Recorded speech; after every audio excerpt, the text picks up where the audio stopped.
다 같이 일어나서 찬양하며 하나님 앞에 나아가겠습니다.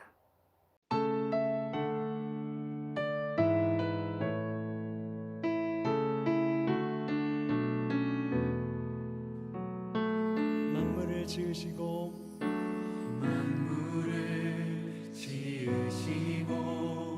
여전히 다스리는 창조주 하나님을 우리는 믿습니다. 이 시간 함께 모여 우리를 원하시는 사랑의 하나님을 예배합니다.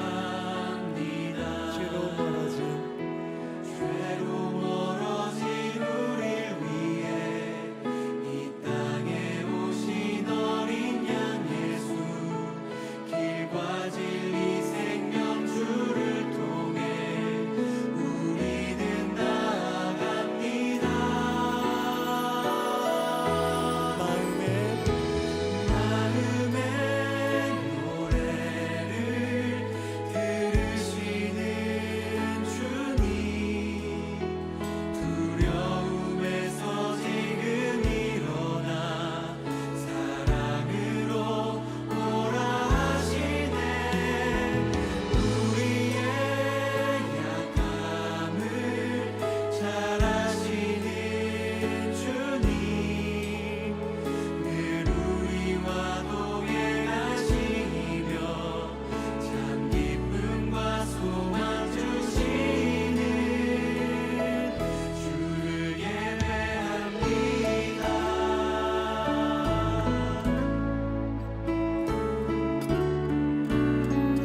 한 번 더 같이 노래하도록 하겠습니다. 만물을 지으시고 만물을 지으시고 여전히 다스리는 창조주 하나님을 우리는 믿습니다. 이 시간 함께 모여 우리를 원하시는 사랑의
묵상기도 드리겠습니다.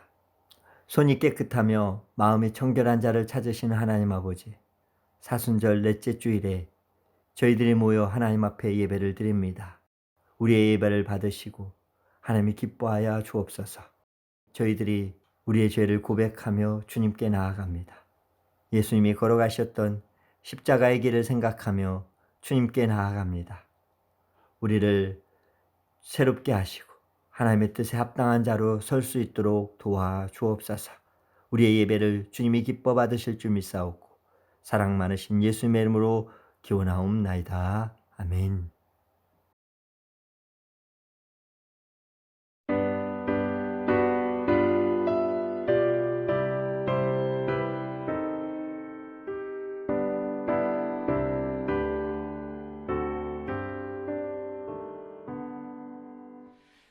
구주를 생각만 해도 이렇게 족하듯 주 얼굴 배울 때야 얼마나 좋으랴. 만민의 구주 예수의 귀하신 이름은 천지에 있는 이름 중 비할 데 없도다. 상회개하는 자에게 소망이 되시고 구하고 찾는 자에게 기쁨이 되신다.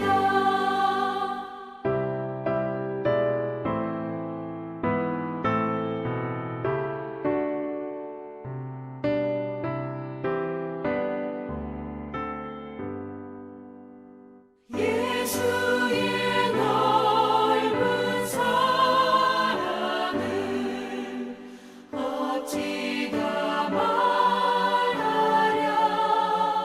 주 사랑 받은 사람만 그 사랑 알도다. 사랑의 구주 예수여 내 기쁨 되시고 이제로부터 영원히 영광이 되소서. 아멘.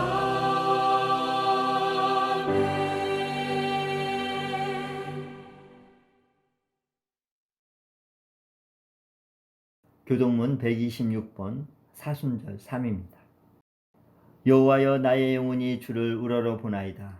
나의 하나님이여 내가 주를 의지하여 싸우니 나를 부끄럽지 않게 하시고 나의 원수들이 나를 이겨 개가를 부르지 못하게 하소서. 주를 바라는 자들은 수치를 당하지 아니하려니와 까닭없이 속이는 자들은 수치를 당하리이다. 여호와여 주의 도를 내게 보이시고 주의 길을 내게 가르치소서. 주의 진리로 나를 지도하시고 교훈하소서. 주는 내 구원의 하나님이시니 내가 종일 주를 기다리나이다. 여호와여 주의 궁휼하심과 인자하심이 영원부터 있었사오니 주여 이것들을 기억하옵소서. 여호와여 내 젊은 시절의 죄와 허물을 기억하지 마시고 주의 인자하심을 따라 주께서 나를 기억하시되 주의 선하심으로 하옵소서. 여호와는 선하시고 정직하시니 그러므로 그의 도로 죄인들을 교훈하시리로다.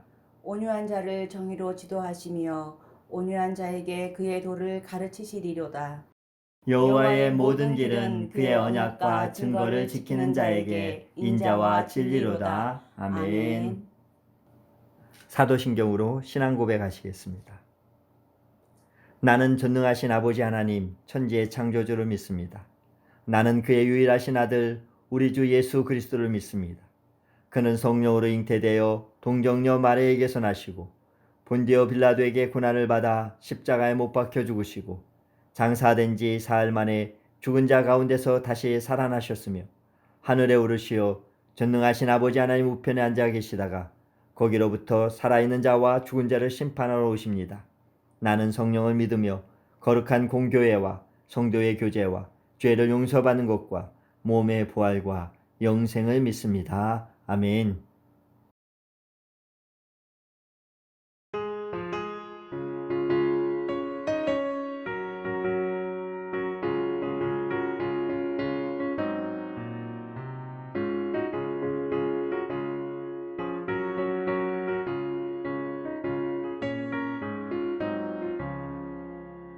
나의 맘에 근심 구름 가득하게 덮이고 슬픈 눈물 하염없이 흐를 때 인자하고 부드러운 음성으로 부르사 나를 위로하리 누가 있을까.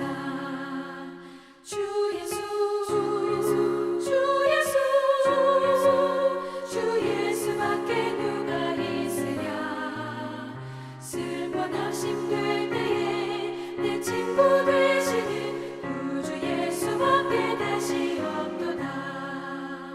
무거운 짐 등에 지고 인생길을 가는 자 힘이 없어 쓰러지려 할 때에 능력 있는 팔을 펴서 나의 손을 붙들어 나를 구해주리 누가 있을까. 주 예수 주 예수 주 예수 주 예수 주 예수밖에 누가 있으랴. 슬퍼 낙심될 때에 내 친구 되시는 구주 예수밖에 다시 없도다.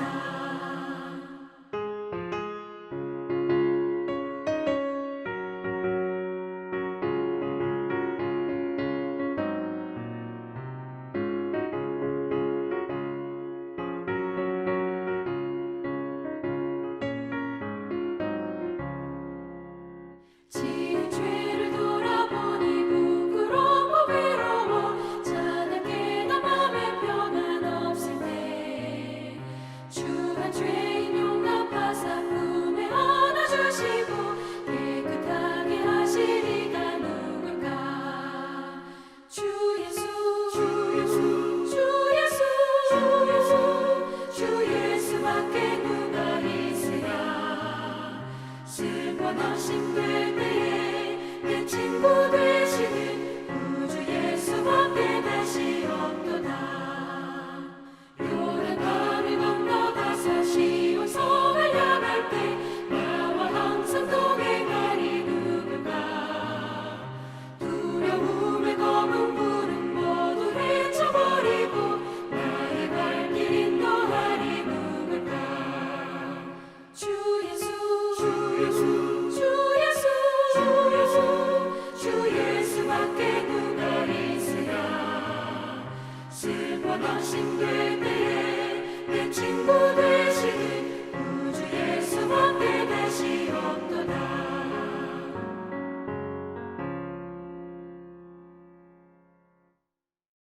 다 같이 기도하시겠습니다. 시련을 통해 승리의 생활을 하도록 인도하시는 하나님 아버지, 우리가 어떠한 시련을 당해도 두려워하지 않고 믿음으로 살게 하시니 감사를 드립니다. 오직 의인은 믿음으로 말미암아 살리라 하신 말씀대로 저희들이 믿고 주님 앞에 나아갑니다. 오늘 하는 주간도 믿음으로 승리하는 한 주간 되게 하옵소서. 주님 앞에 머리 숙인 믿음의 사람들을 축복하시되 세상에서 상하고 찢긴 자들을 위로하며 환경이 어려운 자, 낙심한 자들에게 새 힘을 허락해 주옵소서. 주님이 세상을 이긴 것 같이 저희들도 세상을 이기며 살게 하옵소서.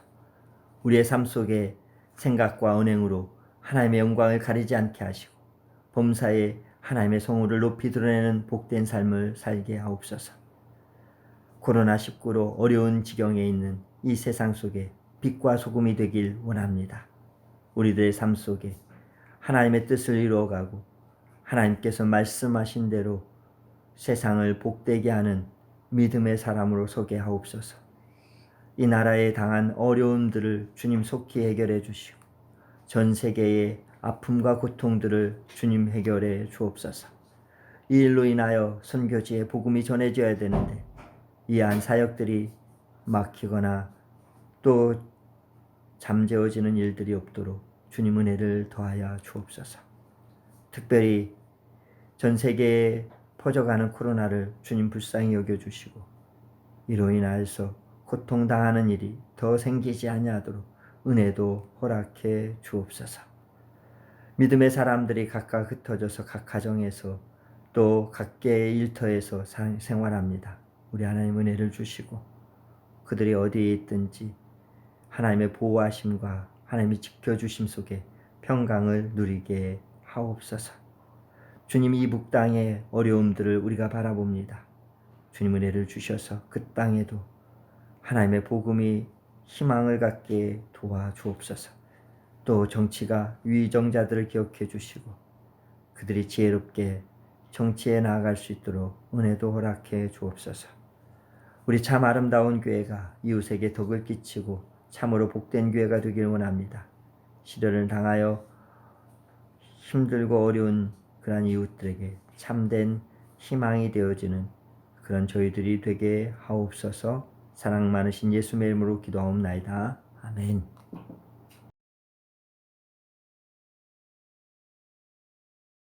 봉헌 기도 드리겠습니다. 내가 여호와께 아뢰되 주는 나의 주님이시오니 주밖에는 나의 복이 없다 하였나이다. 땅에 있는 성도들은 존귀한 자들이니 나의 모든 즐거움이 그들에게 있도다. 아멘. 만복의 근원 되신 아버지 하나님, 오늘도 주님 앞에 예배드리며 마음을 다하여 정성을 다하여 예물을 드립니다. 드려지는 귀한 예물을 기뻐 받으시고 드리는 모든 자들에게 하나님의 사람으로 온전히 쓰임받도록 축복해 주옵소서. 언제나 우리의 삶의 주인 되신 주님을 고백합니다.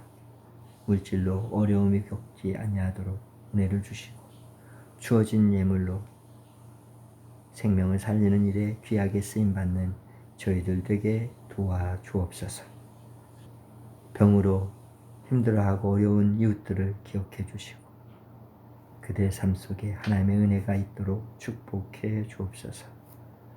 우리의 가진 것이 작다 생각하기보다 주어진 것으로 더 아름답게 하나님께 쓰임받기를 소망하는 저희들 되게 하옵소서. 감사드리며 사랑 많으신 예수의 이름으로 봉헌기도 드리옵나이다. 아멘.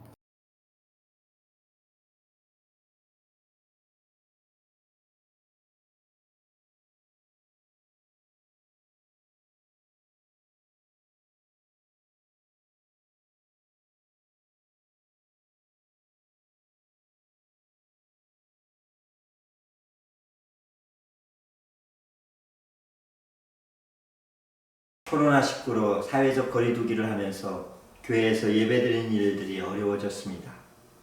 서울시장뿐 아니라 대통령까지 모여서 예배드리는 일들을 자제해달라고 부탁하고 있습니다.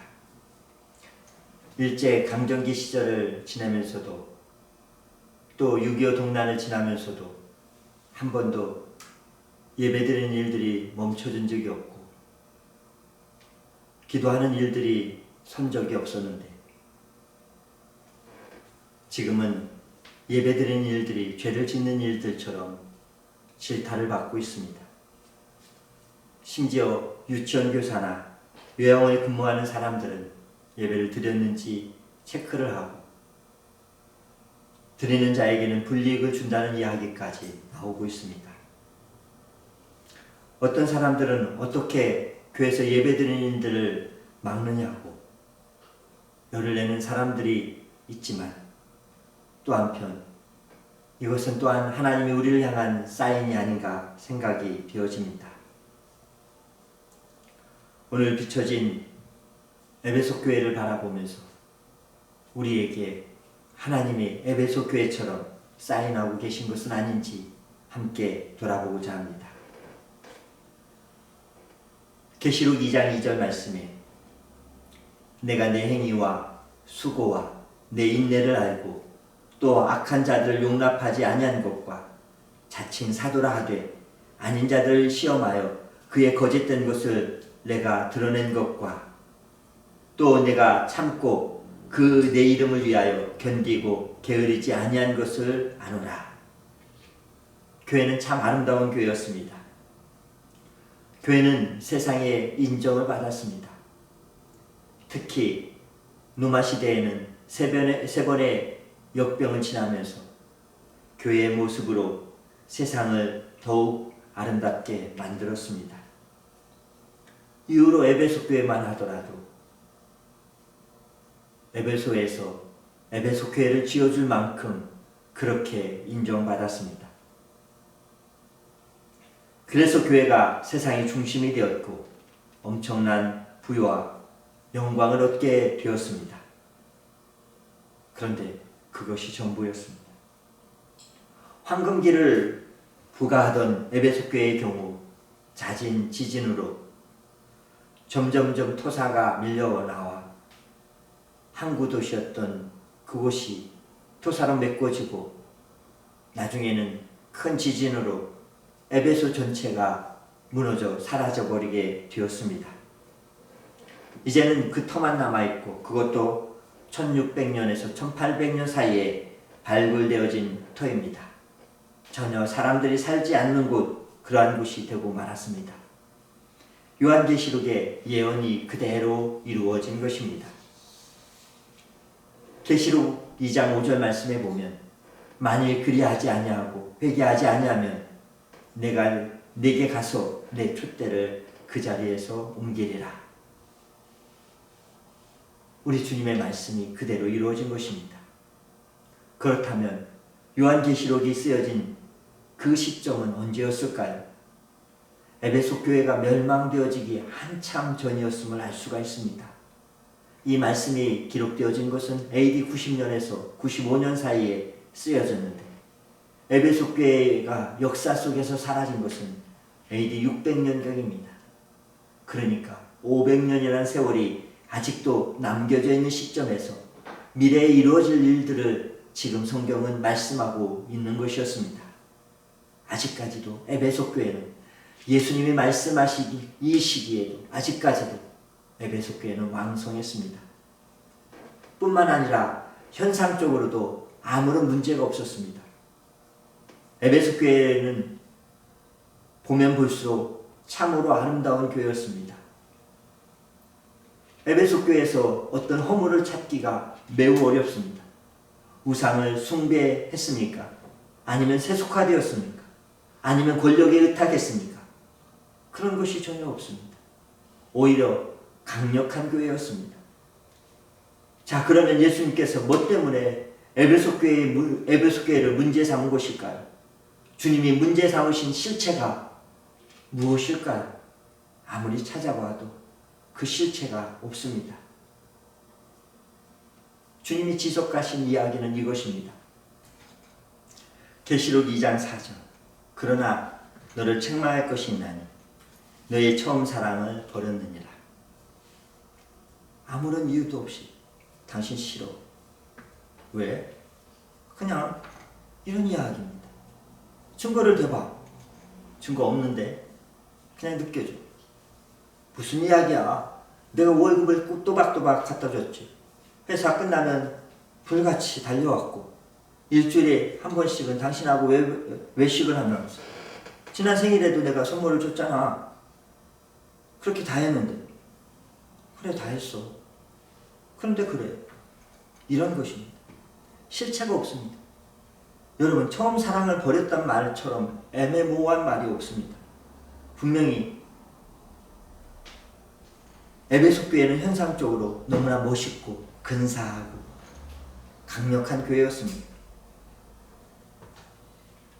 아무런 증명할 수 없는 처음 사랑을 상실한 것이 문제라는 것입니다. 한국교회를 볼까요? 한국교회도 비슷합니다. 제가 다시 에베소 교회에 칭찬했던 내용들을 한국교회에 비추어 보아서 설명해 보겠습니다. 계시록 2장 2절. 내가 내 행위와 수고와 내 인내를 알고 한국교회 열심히 믿었습니다. 본이 되었습니다. 초대교회처럼 자기의 재산을 팔아 주를 위해 바쳤습니다. 그리고 학교와 병원을 세웠고 사회적 약자들을 돌보는 일들을 하였습니다. 구제와 빈민 사역들을 하였습니다. 한국교회가 했던 일들이 이런 일들이었습니다. 또 악한 자들을 용납하지 아니한 것과 불의한 일제의 치하에서 믿음을 지키고 순교를 하고 복음을 지켰고 민주화 운동을 일으키는 그 세력의 주된 세력으로 세상의 불의와 싸웠던 것이 교회였습니다. 자칭 사도라 하되 아닌 자를 시험하여 그의 거짓된 것을 내가 드러낸 것과 수많은 이단들이 있었지만 이 이단들에게 넘어가지 아니하고 끝까지 잘 싸웠습니다. 박태선 이단을 통해서 박태선 전도관이라든지 담의 선교회라든지 또 통일교라든지 여러 이단들이 있었지만 그 전쟁에서 승리하여 믿음을 굳게 지켰습니다. 2장 3절에 또 내가 참고 내 이름을 위하여 견디고 당연합니다. 일제시대의 신사참배를 거부하고 순교하였으며 가정에서 유교 사회의 전통 속에서 제사를 거부하고 척을 거부하고 노름을 거부하고 술을 거부하고 강력한 기독교인 가정들을 세워갔습니다. 그들이 펼쳤던 이런 운동들은 기독교의 소신이 되었습니다. 또 게으르지 아니한 것을 아노라. 게으르지 않았습니다. 매일같이 새벽 예배를 드렸고 매일 주님 앞에 새벽 예배를 드리는 교회가 전 세계에 어디 있습니까? 철야 기도를 드렸고 매일 새벽 기도와 철야 기도뿐만 아니라 부흥회, 40일 금식 기도회, 세일의 기도회, 여름 수련회, 가을 수련회, 사경회 열심히 기도하고 말씀 공부하고 산마다 들마다 구석구석에서 교회를 세우고 또 기도하였습니다. 남산에 올라가 보면 그곳에서 내려다 보이는 서울 시내는 빨간 불들로 가득 채워져 있었습니다. 그래서 세상의 피난처가 되었고 희망이 되어졌습니다. 민주화 운동이 벌어질 때에는 교회로 들어와서 거기서 등사기로 전단지를 만들고 그리고 그곳에서 한글을 가르쳤고 한국교회는 지금 에베소 교회와 같이 칭찬받을 만한 교회였습니다. 엄청난 교회였습니다. 이 같은 걸음의 결과로 한국교회는 한국 사회의 중심이 되었습니다. 이미 설정한 것처럼 일본 제국주의의 그러한 시기를 지나면서 믿음을 지켰고 또 독립운동과 민주화운동의 주축이 되어 중심에 섰습니다. 김구 선생님을 비롯해서 서재필, 윤치호, 안중근 거의 다 크리스찬들입니다. 이후 공과를 떠나서 이승만 대통령, 최근에는 김대중 대통령, 또 김영삼 대통령, 이명박 대통령 모두 다 크리스찬들입니다. 장로들입니다. 천만 기독교인을 자랑하고 세계에서 제일 큰 교회가 이 한국 땅에 있고 또 곳곳에서 정치가로, 사업가로, 교수로, 의사로, 법조인으로 모든 곳곳에 크리스찬들이 쫙 깔려있게 되었습니다. 부유한 크리스찬들이 정말 많아졌습니다. 교회는 화려함과 웅장함으로 세워지게 되었습니다. 그런데 세상이 교회를 비난하기 시작했습니다. 교회는 존재하지만 교회를 부정하는 일들이 벌어졌습니다. 더욱 위기와 환난이 벌어졌을 때 교회에게 기도를 요청하지 않았습니다. 오히려 기도를 멈추라, 예배를 멈추라 그렇게 말하는 것입니다. 또 다른 신천지들과 똑같은 그러한 종교 집단으로 취급하게 되었습니다. 에베소 교회에 대해서 요한계시록에 예수님이 하신 말씀의 표현을 들자면 촛대를 옮길 시점이 되어진 것은 아닌가 하는 생각이 들었습니다. 하나님의 촛대는 하나님의 임재를 상징하는 것입니다. 다시 말하면 하나님이 거기에 거하시지 않는다라는 뜻이기도 합니다. 하나님이 우리 교회에 거하시고 계신가? 한국교회에 하나님이 계신가? 라는 물음이 던져지면서 가슴이 철렁 내려앉았습니다. 우리가 예배당에서 예배를 드릴 수 없는 상황, 이러한 것들이 정치적인 압박이라고 이야기하기 이전에 우리에게 먼저 필요한 것은 회개가 아닌가 하는 생각이 들었습니다. 지금은 회개할 때이지 세상 사람들의 말에 기울여서 우리가 이렇쿵 저렇쿵 따질 때가 아니라는 생각이 들었습니다. 우리의 잘못이 무엇인지 먼저 돌아봐야 할 때인 것입니다. 그래서 이것이 징조, 이것이 어떤 사인이 아닌가 하는 생각이 들었던 것입니다. 소위 세상이 사회적 거리두기 운동을 펼치면서 교회 또한 똑같이 사회적 거리두기를 요청하며 예배를 드리지 말라는 이야기를 꺼냈습니다. 물론 당연한 일이죠. 전염병으로 인해서 이것이 확산되는 일들이기 때문에 분명히 교회에 이러한 일들이 전해지는 것은 분명한 일이라고 생각되어지지만 다른 한편으로는 하나님의 사인이라는 생각이 드는 것입니다. 더욱 놀라운 일들이 벌어졌습니다. 분명히 성전인데 성전에서만 예배가 가능하다고 생각했는데 성전이 아닌 곳에서 예배가 드려지게 되었습니다.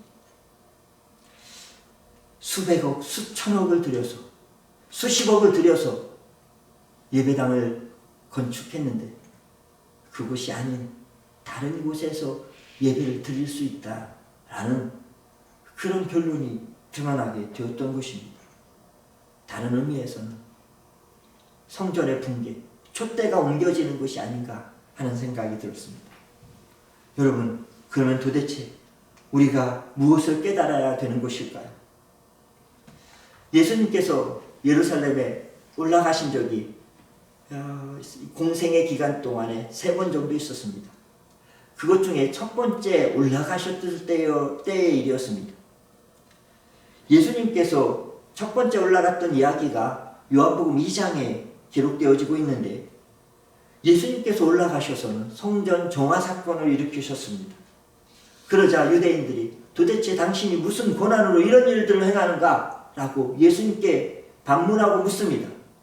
그런데 예수님께서 이상한 말씀을 하셨습니다. 요한복음 2장 19절 말씀에 보면 너희가 이 성전을 헐라 내가 사흘 동안 일으키리라. 그 사람들은 그게 무슨 말인지 몰랐습니다. 나중에 예수님이 공생의 기간을 마치고 체포되었을 때 사람들이 이 말을 걸고 이 사람이 성전을 파괴하겠다고 말한 성전 모독죄의 발언으로 예수님을 고발합니다. 마가복음 14장 58절 말씀해 보면 우리가 그 말을 들으니 손으로 지은 이 성전을 내가 헐고 손으로 짓지 않은 다른 성전을 사흘 동안 지으리라 하더라. 여러분, 이 이야기는 또 다른 성전 이야기를 하는 것처럼 사람들은 이해하고 있었지만 그것이 아니고 주님은 진짜 새로운 성전을 이야기하고 있습니다. 요한복음에서 유대인들은 이 성전을 46년 동안 지었다라고 말하였고 내가 3일 동안 일으키겠느냐 이렇게 반문하였지만 예수님께서는 이렇게 설명하셨습니다. 요한복음 2장 21절 말씀에 그러나 예수는 성전된 자기 육체를 가리켜 말씀한 것이라. 새로운 의미의 성전이 등장하는 것을 말씀합니다. 예수가 성전이란 뜻은 그러므로 매우 중요한 사건은 예수님의 이름으로 모이는 그곳은 건물이 아니라 건물과 관계없이 성전이 된다는 것입니다. 마태복음 18장 20절 말씀에 보면 두세 사람이 내 이름으로 모인 곳에는 나도 그들 중에 있느니라. 그곳이 성전이란 뜻입니다. 이미 성전을 강도의 구렬이라고 외치고 일부러 예루살렘 성전을 나와서 거기에 거하지도 아니하시고 예루살렘을 떠나 베다니로 가셔서 거기에 거하셨던 고난주간을 우리는 돌아봅니다. 더 이상 이제는 성전이 하나님이 계신 곳이 아니었습니다. 화려함이나 웅장함, 많은 교인의 수, 대단한 의식 이러한 것으로 하나님의 임재를 느끼는 것이라고 생각하였지만 아니라는 것입니다. 주님은 말씀하셨습니다. 예수가 성전이고 예수님을 마음속에 모신 자들이 성전이라는 것입니다. 바울은 아예 이렇게 말했습니다. 고린도전서 3장 16절 말씀해 보면 너희는 너희가 하나님의 성전인 것과 하나님의 성령이 너희 안에 계시는 것을 알지 못하느냐.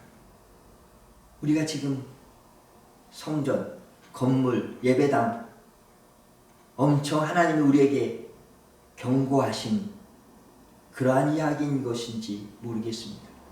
다시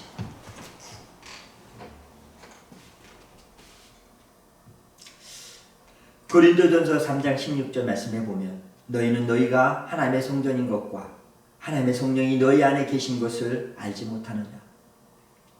우리가 지금 너무나 성전, 건물, 예배당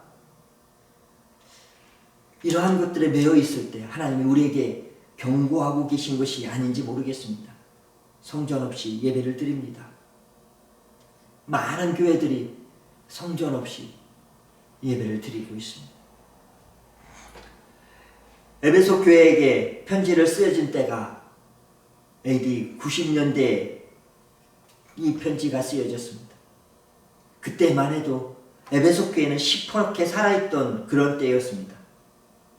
주님은 그들에게 징조만을 가지고 이것을 경고하신 것입니다. 90년도 에베소 교회에 비교해 본다면 지금 한국 교회는 그와 버금가는 모습들을 갖췄습니다. 아직 촛대가 옮겨지지 않은 채 징조만 보이는 상황이라고 말할 수 있을 것입니다. 그러나 분명한 것은 징조가 성취된 그 사인들이 보여지고 있다는 것입니다. 알다시피 예루살렘 멸망은 예수님이 예언하신 후로부터 40년이 지난 AD 70년경에 이루어졌습니다. 에베소 교회의 멸망은 그것을 예고한 지 500년이 지난 후에 일어났습니다. 아주 서서히 진행되었던 것입니다. 그들이 모르고 있는 사이에 이게 전혀 느끼지 못하는 상황 속에서 나중에 이루어진 일들이라는 사실입니다. 마치 냄비 속의 개구리처럼 서서히 죽음을 당하고 있는 것입니다. 지금 우리에게 벌어지는 일은 에베소 교회에서 예수님이 말씀하신 징조와 거의 비슷한 이야기들을 하고 있는 것입니다. 예수님이 예루살렘 성전을 향해 이야기하신 것처럼 그러한 징조만을 이야기하고 계신 것입니다. 한국 교회를 향해 하나님의 말씀, 그것은 곧 징조만을 보시고 말씀하고 있는 것입니다. 아직 현실로 드러나지 않는 그러한 상황인데 하나님이 징조를 말씀하고 계신 것입니다. 그 사인으로 우리가 성전에서 하나님의 예배당에서 예배드릴 수 없는 상황들이 벌어진 것입니다. 지금 세상이 교회를 부정하고 거짓 선지자들이 난무하고 생태계가 파괴되어지고 이러한 모든 상황들을 이야기하는 그 속에는 징조가 보이고 있는 것입니다. 그런데 우리는 둔감합니다. 이유가 뭐냐면 아직도 우리가 왕성하기 때문입니다. 그러므로 경성하고 깨어 집중하면서 내 자신을 돌아볼 때가 되었습니다. 그럼 어떻게 돌아봐야 합니까? 제가 공동번역으로 계시록 2장 5절 말씀을 읽어보도록 하겠습니다. 그러므로 내가 어디에서 빗나갔는지를 생각하며 뉘우치고 처음에 하던 일들을 다시 하리라. 우리가 어디에서 빗나갔는지를 돌아보라고 말씀합니다. 지금 에베소 교회는 아무런 문제가 없습니다. 한국 교회는 조금 욕을 먹고 있지만 그렇게 크게 잘못한 일들이 없습니다. 아니 뭘 잘못했다고 말할 수 있겠습니까?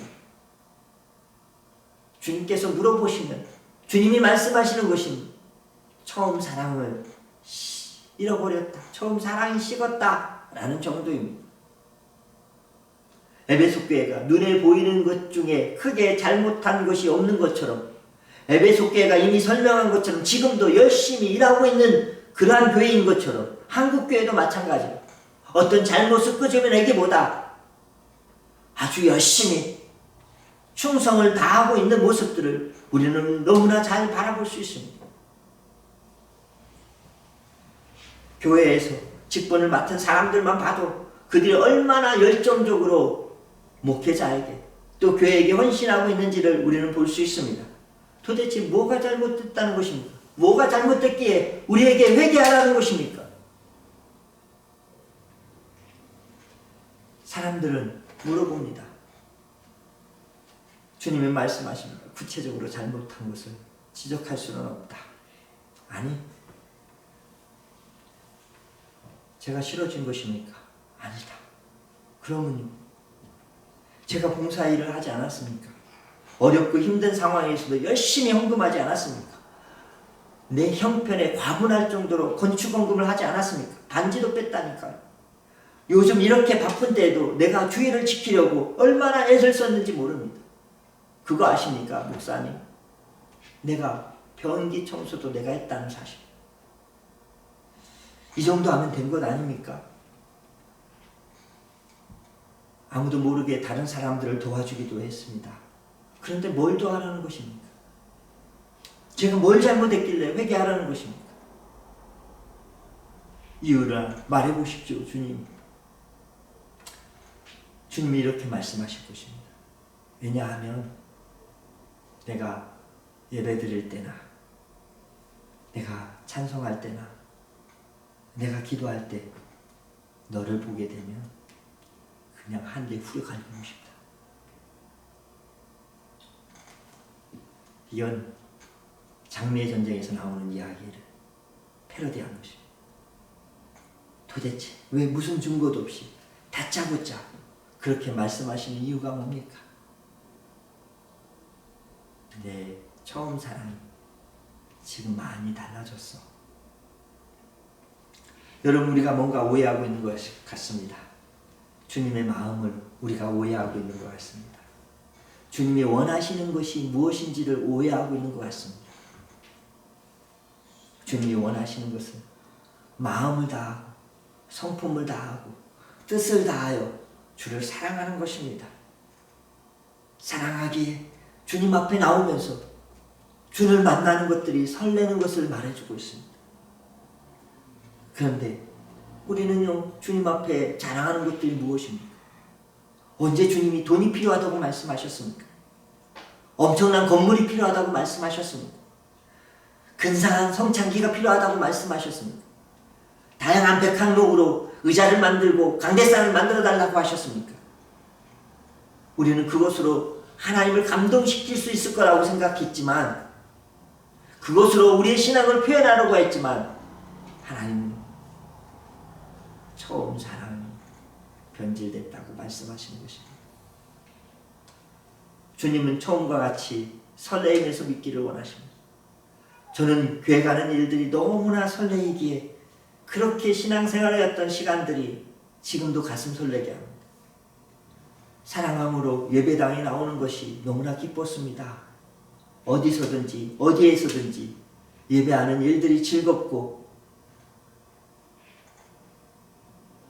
그렇게 생활하는 것들이 좋았습니다. 그런데 어느 순간부터 신앙이 물질로 대치되어지고 또 그것으로 인해서 스스로를 뽐내는 일들이 생겨났습니다. 그래서 주님은 우리를 한데 후려갈기고 싶은 것입니다. 자, 이제 어떻게 해야 합니까? 주님의 말씀을 들어보시죠. 계시록 2장 5절 말씀해 보면, 그러므로 내가 어디에서 빗나갔는지를 생각하여 뉘우치고 처음에 하던 일들을 다시 하여라. 왜 우리의 신앙이 식은 것입니까? 왜 우리의 신앙이 사그라지는 것입니까? 그 이유가 무엇입니까? 어디서부터 잘못되었는지를 돌아보라는 것입니다. 어디에서부터 우리의 사랑이 회복되어야 되는지를 찾아보라는 것입니다. 사람마다 다를 수가 있고 이유가 있겠지만 한 가지 공통점이 있습니다. 주님, 도대체 제가 어디서부터 잘못된 것이죠? 그러면서 내 뒤를 돌아보면, 내가 지나왔던 일들을 돌아보면 그 돌아본 곳에 놀랍게도 거기에 떨어진 것들이 있는데 그게 뭐냐면 죄입니다. 그 죄의 모습이 어떤 때는 분주함으로, 어떤 때는 자기 사랑과 자기 연문으로, 어떤 때는 성공주의로, 번영신학으로, 어떤 때는 교만함으로, 자기를 드러내므로, 또 어떤 때는 세상의 즐거움과 압박감과 부담감 등으로 얼마든지 설명할 수 있는 것들입니다. 그것들이 죄의 근원이었습니다. 이것이 우리를 지치게 만들고 이것이 우리의 처음 사랑을 변질되게 만들었던 것입니다. 여러분, 한번 우리를 돌아봅시다. 우리가 이와 같이 변질되어져 가면서 우리에게 나타나는 것은 교만이고 나태함이고 탐심이고 탐욕이고 분노이고 영적인 슬픔과 영적인 무기력함이 우리를 지배하기 시작한 것입니다. 저는 이번 코로나19 사태를 통해서 하나님께서 우리에게 주시는 징조를 바라보기를 원합니다. 어디서부터 우리가 빗나갔는지를 돌아보기를 원합니다. 그래서 그 시점에 죄가 보이면 거기서부터 우리가 회개하면서 하나님께로 돌아서자는 것입니다. 하나님께서 살아계시면 우리가 기도하는데 코로나19가 그냥 이렇게 계속되어지겠습니까? 분명히 막아주시고 해결해 주실 거라고 생각합니다.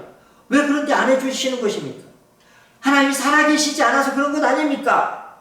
그것이 아니라 우리의 내면에 영성이 있는 믿음이 없어서 우리가 가짜 크리스찬이라서 지금의 이 상황들이 막아지지 못하는 것인지 모르겠습니다. 저는 우리가 기도를 회복해야 하고 한국교회가 회개하고 돌아올 때 하나님께서 지혜를 주셔서 이 상황들을 어떻게 넘어가야 될지를 가르쳐 주시고 또 좋은 그러한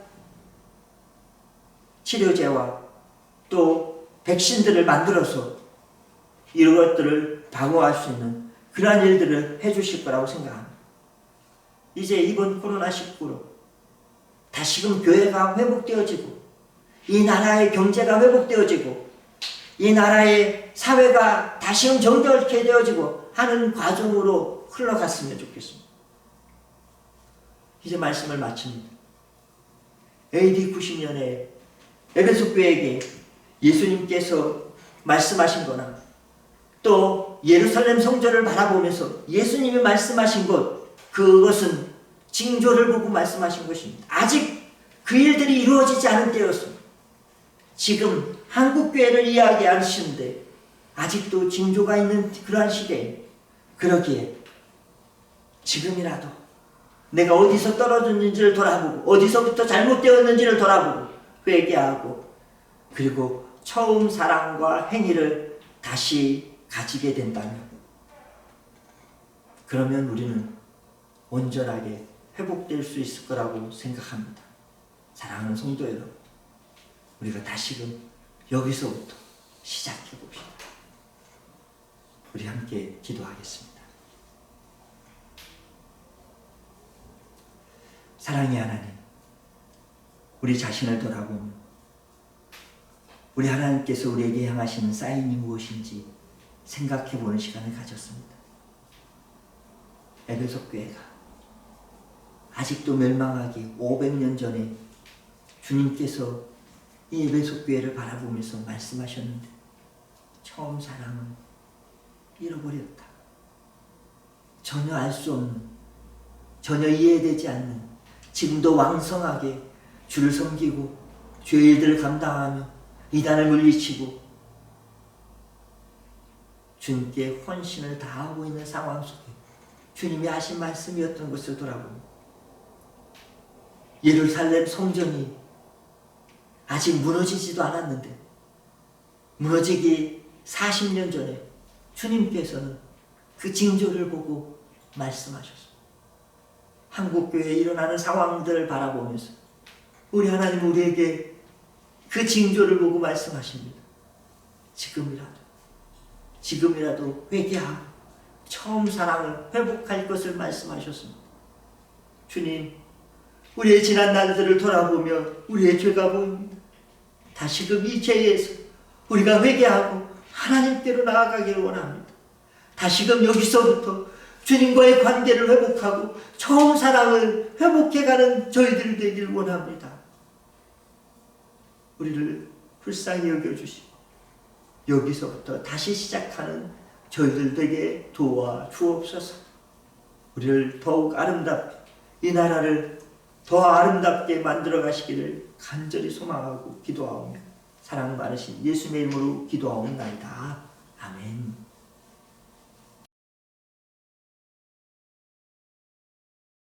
지금은 우리 주 예수 그리스도의 은혜요 아버지 하나님의 지극하신 사랑, 성령 하나님의 감화 감동으로 교통하심, 내 자신을 돌아보고 하나님의 징조 앞에서 내 자신의 죄를 발견하여 회개하면서 다시 새롭게 되기를 소망하는 우리 사랑하는 성도들과 그리고 그 자녀와 그리고 그 하고 있는 모든 일들 위해 이제로부터 영원토록 함께 있을지어다. 아멘.